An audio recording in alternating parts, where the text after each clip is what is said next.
हम अपनी इंद्रियों को कितना संयमित रख सकते हैं।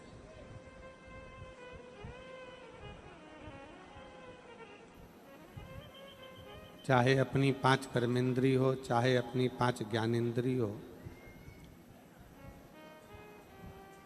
उन इंद्रियों को हम कितना अपने वश में कर सकते हैं। ये शिव महापुराण की कथा हमें सिखाती है।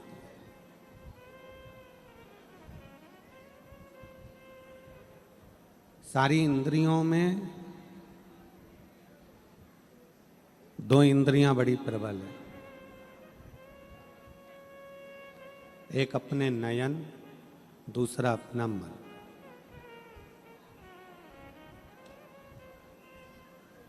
ये जो 2 इंद्रियां हैं ये इतनी विचित्र हैं कि एक मन, दूसरा नयन।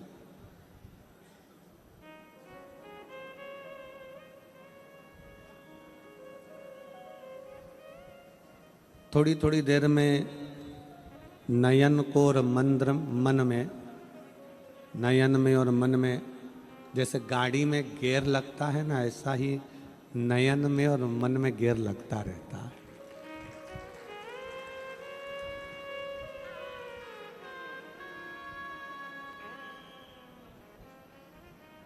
थोड़ी थोड़ी देर में मन कथा में रमता है, फिर कहीं चले जाता है।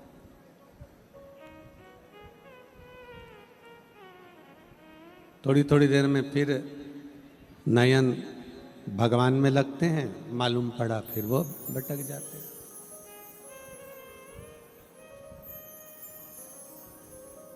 और पूरी इंद्रियों में 5 कर्मेंद्रिय हैं, 5 ज्ञानेंद्रिय हैं और एक मन है। आज साउंड अच्छा कर दिया, उसके लिए धन्यवाद बहुत बहुत। आप इसको जितना काबू में करना चाहेंगे ये उतना उतना भटक जाता है।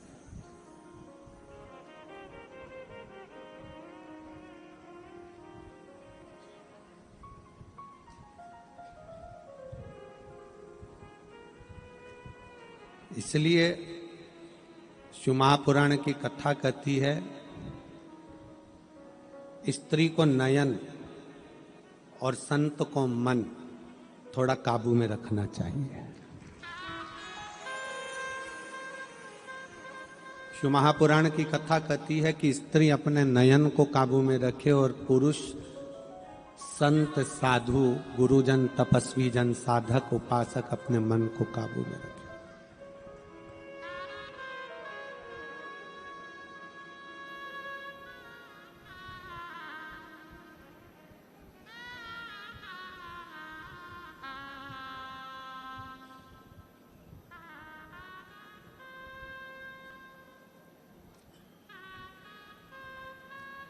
आज सबसे ज्यादा जरूरी है अपने नयन को भी काबू रखना। सोशल मीडिया में बहुत सारी चीजें आती रहती हैं।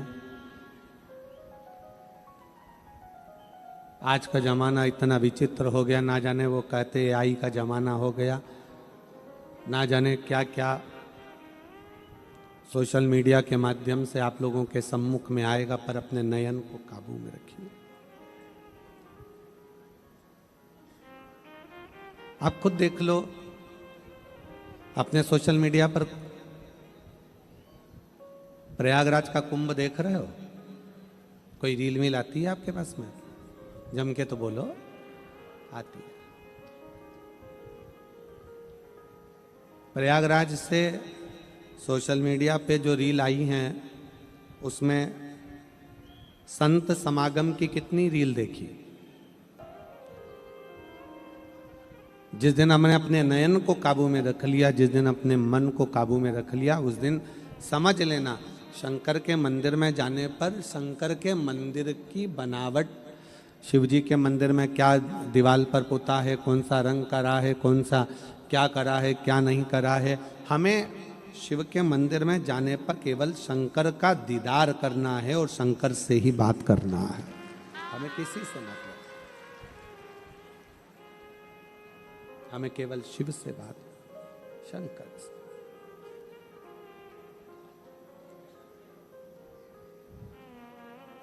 मंदिर में जाने के बाद में आप शिव के हो जाओ, शिव तुम्हारा हो जाए। हम आपसे एक प्रश्न करते हैं, मुझे उम्मीद है कि मेरी सूरत की मेरी जीजियां और सूरत के मेरे जीजा इसका उत्तर जरूर देंगे,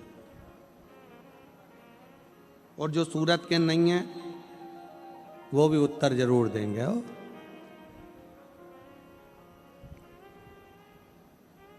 तुम्हारे कमरे में तुम्हारा पति आया, या तुम्हारे कमरे में तुम्हारी पत्नी आई, और तुम अपना मोबाइल देखने में लगे हुए हो, और मोबाइल में चैटिंग में लगे हुए हो, और मोबाइल में अपना काम कर रहे हो, या लैपटॉप चलाने में लगे हुए हो, या गेम खेलने में लगे हुए हो, ईमानदारी से बोलना, पति को बुरा लगेगा कि नहीं लगेगा? पत्नी को बुरा लगेगा कि नहीं लगेगा? पत्नी आई है कमरे के अंदर और तुम अपना मोबाइल चलाने में लगे हो, लैपटॉप चलाने में लगे हो, गेम खेलने में लगे हो, चैटिंग करने में लगे हो। पति आया है कमरे में और पत्नी अपना मोबाइल चलाने में लगी है। ईमानदारी से बोलो, पति को पत्नी को बुरा लगेगा कि नहीं लगेगा? अच्छे से बोलो, लगेगा ना? क्यों? क्योंकि उसके आने पर भी, उसके सामने आने पर भी आप अपना नयन और मन दोनों काबू में नहीं कर पाए हो, तो उसको बुरा लग रहा, उसको बुरा लग रहा। पति को भी बुरा लग रहा है, पत्नी को भी बुरा लग रहा है। बस यही शिव कथा है। शंकर के मंदिर में जाने पर आप अपने नयन और मन दोनों काबू में रख लो, शिव के चरणों में छोड़ दो। शंकर को लगेगा कि तुम मेरे लिए आए, तुम मेरे लिए आए।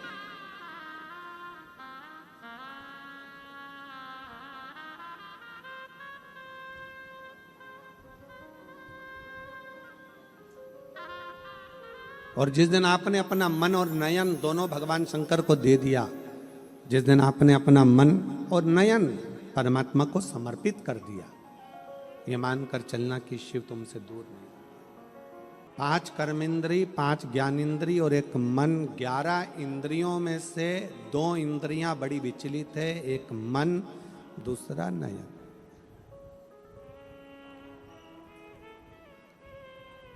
इन दोनों इंद्रियों को संयमित रखना। और जब ये दोनों इंद्रियां आपके संयमित हो जाएगी, नयन भटकना छोड़ देंगे, मन भटकना छोड़ देगा, तो मन शिव में अपने आप चला जाएगा, अपने आप।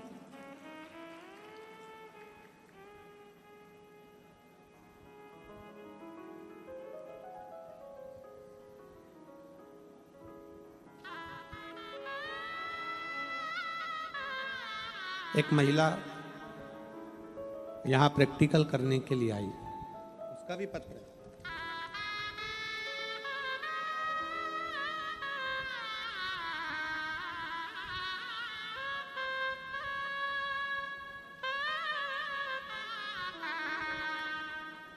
सारी इंद्रियां आप अपनी जगह रखो, पर 2 इंद्रियों पर संयम रखो। महाबलेश्वर की कथा कहती है, एक ब्राह्मण के घर में एक लड़की ने जन्म लिया जिसका नाम सोमनी था।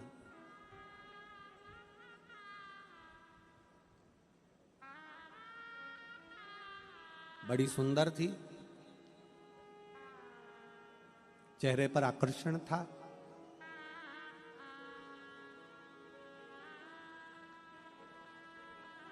उसमें इतना आकर्षण था कि वो किसी को भी अपनी ओर काबू में कर सकती थी।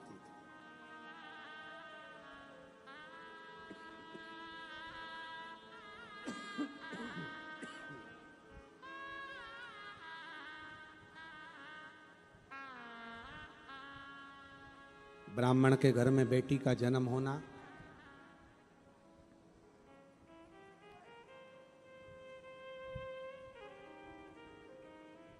अपनी बेटी से वो हमेशा कहते थे ब्राह्मण देवता कि तुम शिवालय जाया करो, भगवान की आराधना करा करो, शिव मंदिर जाया करो, पूजन करा करो, अर्चना करा करो।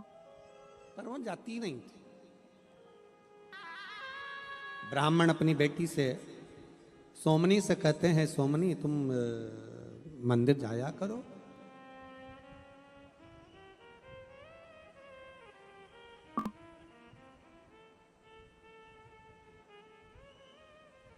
सोमनी तुम मंदिर जाया करो, मंदिर क्यों नहीं जाती हो? सोमनी को समझाया पर सोमनी मानती नहीं।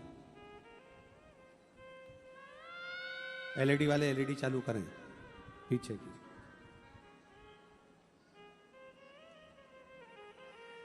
तुम मंदिर क्यों नहीं जाती हो?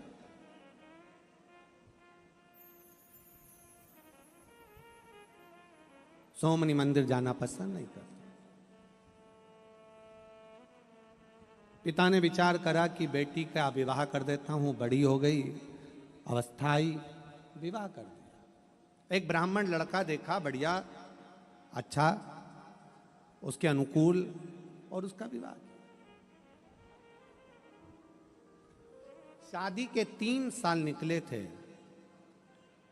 और 3 साल बाद सोमनी का पति को एक बीमारी लग गई, सोमनी का पति मर गया।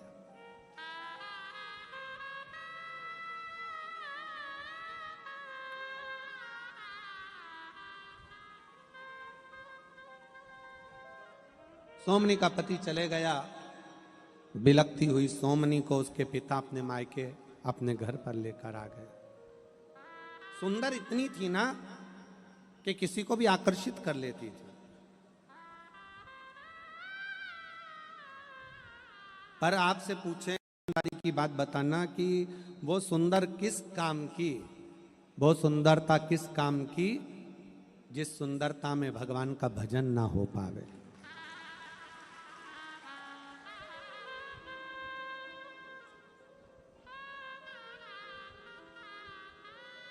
जिस सुंदरता में परमात्मा का नाम स्मरण ना हो पाए।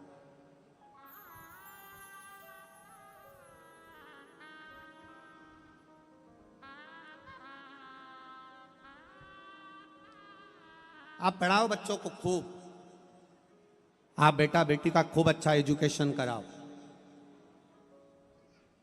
खूब कोचिंग कराओ, खूब पढ़ाओ।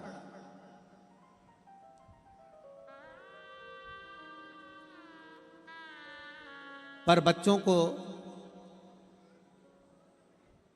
इतना भी मत पढ़ा देना कि एक दिन वही बच्चे आपको बेवकूफ समझने लगे। वही बच्चे आपको ज्ञान देने लगे, अरे पापा तुम्हें नहीं मालूम, अरे मम्मी तुम्हें नहीं आता, नौकर चाकर से कैसा व्यवहार करना है, फैक्ट्री में कैसा व्यवहार करना है, दुकान में कैसे रहना है, आपको नहीं आता। पापा आप मत बोला करो मेरे मामले में। मम्मी सोमनी को पिता मायके लेकर आ गए। सोमनी अपनी एक सहेली के चक्कर में आ गई और उसने अपनी पूरी जिंदगी बर्बाद कर दी, पूरा जीवन।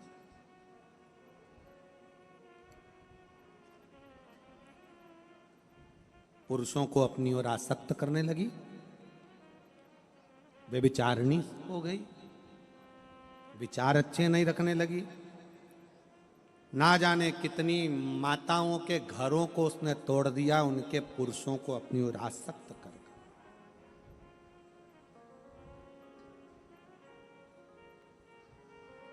यह है नयन और यह है मन, ये इंद्रियां बड़ी विचित्र है।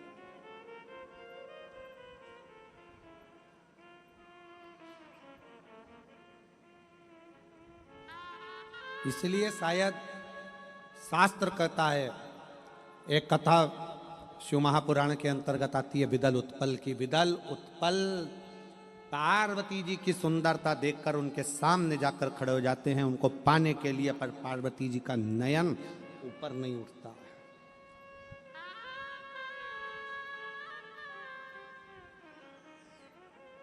रायपुर की कथा में एक बात हमने कही थी, कई लोगों को उसका थोड़ा सा बुरा भी लगा, पर वो बात सत्य थी।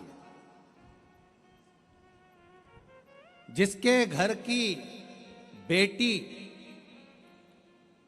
नयन नीचा कर कर चलती है, उसके घर का भाई छाती ऊंची कर कर चलता है।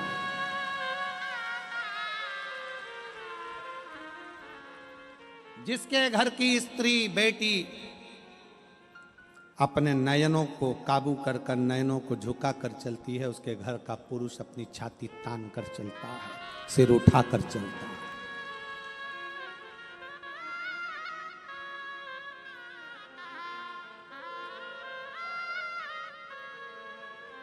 संत को मन, स्त्री को नयन काबू में रखना चाहिए। सोमनी नहीं रख पाई, एक सखी के कहने पर, एक सहेली के कहने पर अपना पूरा शरीर उसने यही काम में लगाया कि पर पुरुषों को अपनी ओर आसक्त करना। कई स्त्रियां रोती थी, कई माताएं रोती थी, कई नारियां रोती थी, हमारा पति हमारे अनुकूल नहीं।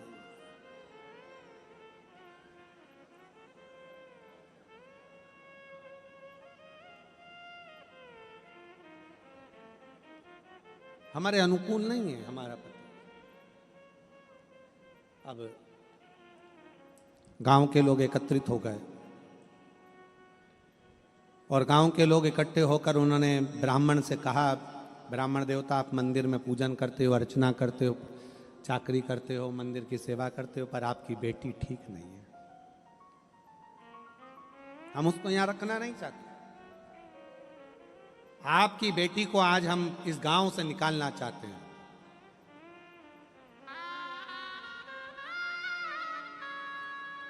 ब्राह्मण की बेटी का हाथ पकड़ा गांव की स्त्रियों ने और सोमनी का हाथ पकड़कर उसको गांव के बाहर जंगल में छोड़ दिया गया कि गांव के जितने भी युवान भाई हैं उनको ये अपने काबू में कर कर उनको कंगाल करती जा रही है, घरों को बर्बाद करती चली जा रही है। सोमनी जंगल में चली गई। अब जंगल में गई तो क्या करे, एक दिन तो रोई, दूसरे दिन जंगल में रहने वाला कोई एक असुर प्रवृत्ति का कोई व्यक्ति उसको मिल गया और मिला तो उसके साथ रहने लगी।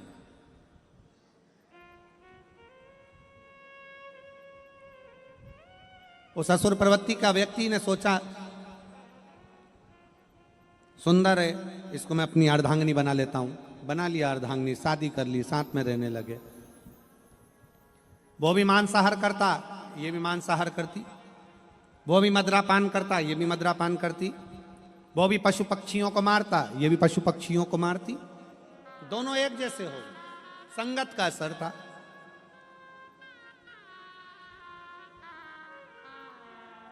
पर ऐसी कैसी संगत जी,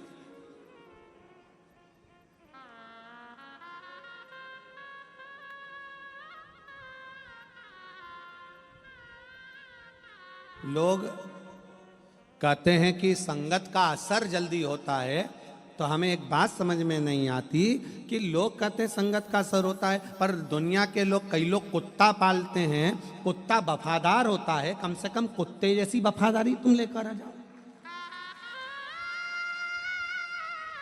अगर संगत का असर होता है, संगत का असर है, तो कुत्ता भी तो वफादार होता है, फिर मनुष्य इतना वफादार क्यों नहीं हो पाता? आज का मनुष्य, आज का मानव सूरजमुखी के फूल जैसा है। सूरजमुखी का फूल देखा आप लोगों ने? किस किसने देखा, जरा हाथ उठाओ। सूरजमुखी का फूल कैसा होता है? इतना बड़ा पीला। और वो सूरजमुखी का फूल का एक काम होता है कि जहां सूरज जाता है, सूरजमुखी का फूल वहीं पर मुंह करता चले जाता है। आज का मनुष्य सूरजमुखी के फूल जैसा है। जैसे सूरज का प्रकाश, सूरज की किरणें जहां जाएगी, सूरजमुखी का फूल वहीं मुंह कर लेता है। उसी तरह आज का मनुष्य जहां फायदा होता है वहीं मुंह कर लेता है।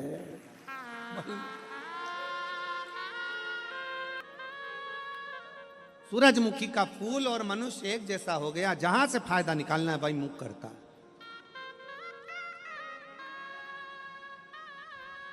शिव कथा कह रही है, संगत हो गई। दोनों पति पत्नी जीवों की हिंसा करते, मांस लाते, खाते, मदिरा का पान करते, गलत कार्य करते, जंगल में विहार करते। समय निकलता गया। और फिर निवेदन है, जब यौवन रहता है ना, जब मनुष्य का यौवन शरीर रहता है, अच्छा शरीर रहता है, सुंदर शरीर रहता है, तब तक तो उसको भान नहीं होता कि कौन सा पाप कर्म कब कर रहा है।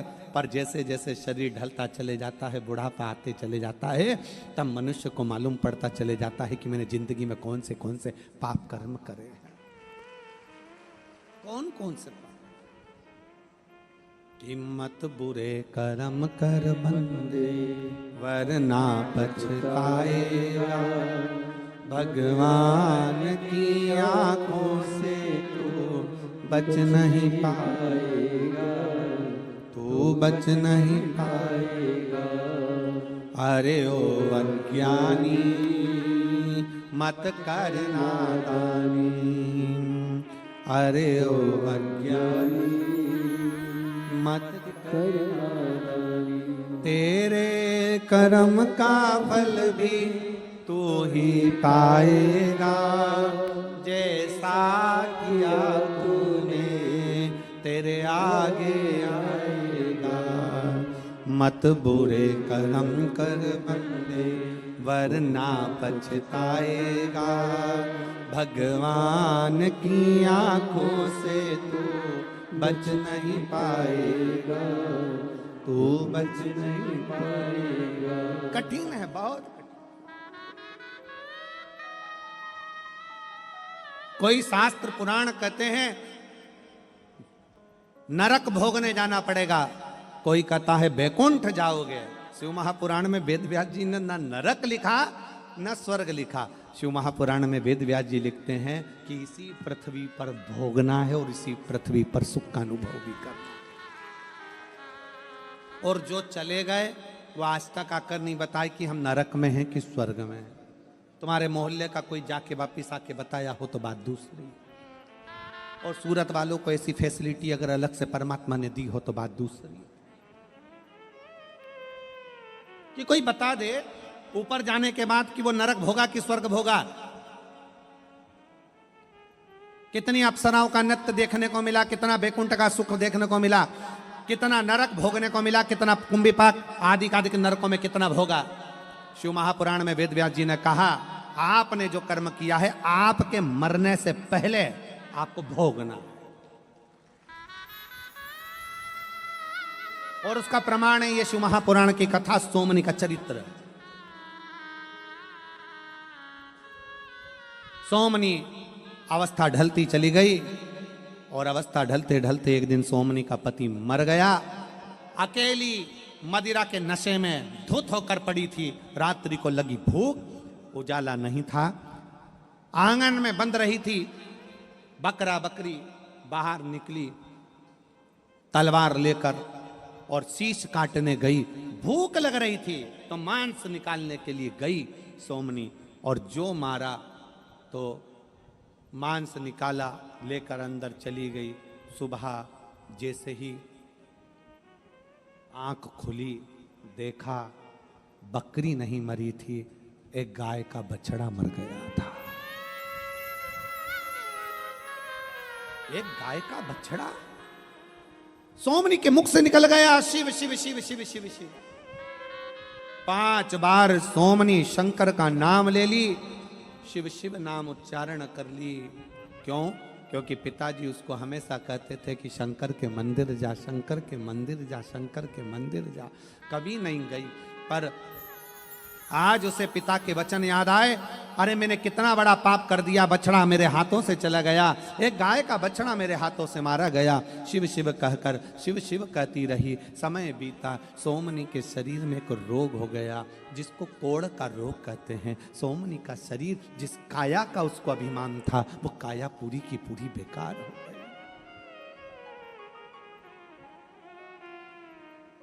काया पूरी की पूरी बेकार। सोमनी से चलते ना बने, काम करते ना बने, पड़ी शंकर भगवान से कह रही है, भगवान से कि अब मेरे प्राणों को छोड़ दो, मैं तड़प रही हूं, ना खाने को मिल रहा ना पीने को मिल रहा, कोई सेवा करने वाला मैं नहीं, अकेली तड़प रही, अकेली, कोई नहीं है मेरे प्राण। अब तो परमात्मा इस प्राणों को ले।